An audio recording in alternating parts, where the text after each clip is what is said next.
6 na taon na ang nakalipas, isang championship clash ang nag-ukit sa kasaysayan ng volleyball. Isang rematch na 6 na taon nang inantay.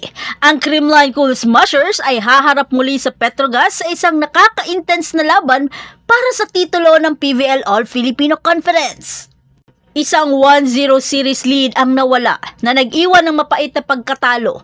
Kung napapansin natin, palaging nagcha-champion ang Petrogas pag reinforced conference. Ngayong taon, ang rematch ay narito na. Mapapatunayan na kaya ng Petrogas na di lang sila pang reinforced? Si Alyssa Valdez, isang alamat na sa volleyball ng Pilipinas, ay malinaw na naaalala ang nakakapanlumong pagkatalo na yon.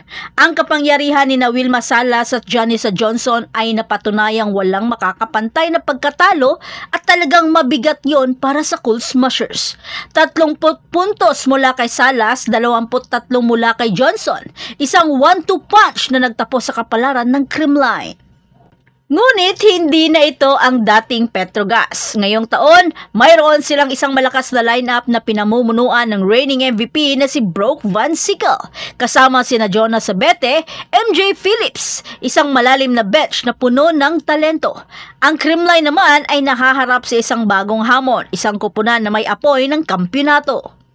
Ngunit handa na ang Creamline. Si Alyssa Valdez na pinapalakas ng alaala ng pagkatalo noong 2019 ay determinado na muling isulat ang kasaysayan.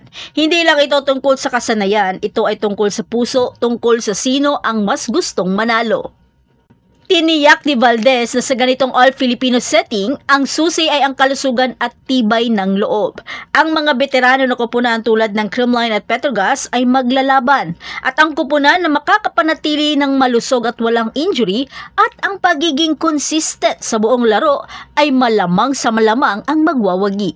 Ito ay isang war of attrition, isang pagsubok ng lakas at determinasyon. Hindi mahalaga kung ikaw ay isang bagong kupunan o isang veterano na kupunan. Saan ito ni Valdez?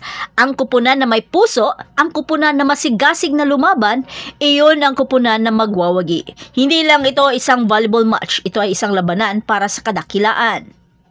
Ang entablado ay handa na para sa isang mahabang labanan. Ang Creamline at Petrogas na nakakulong sa isang matinding tunggalian, handang ibigay ang lahat sa court. Kaya ang tanong, sino ang magwawagi? Ang panahon lang ang makapagsasabi. At yan na ang lahat para sa ating update ngayon. Manatiling nakatutok para sa iba pa mga balita mula sa mundo ng Philippine Volleyball. Huwag kalimutan mag-like, mag-subscribe at i-spike ang notification bell para hindi ma-miss ang mga susunod na video. Hanggang sa muli, patuloy na mag-spike at mag-dig sa ating channel. Hindi naman pinayari sa mga hanggang dalawang gamit ko na siya tagalan.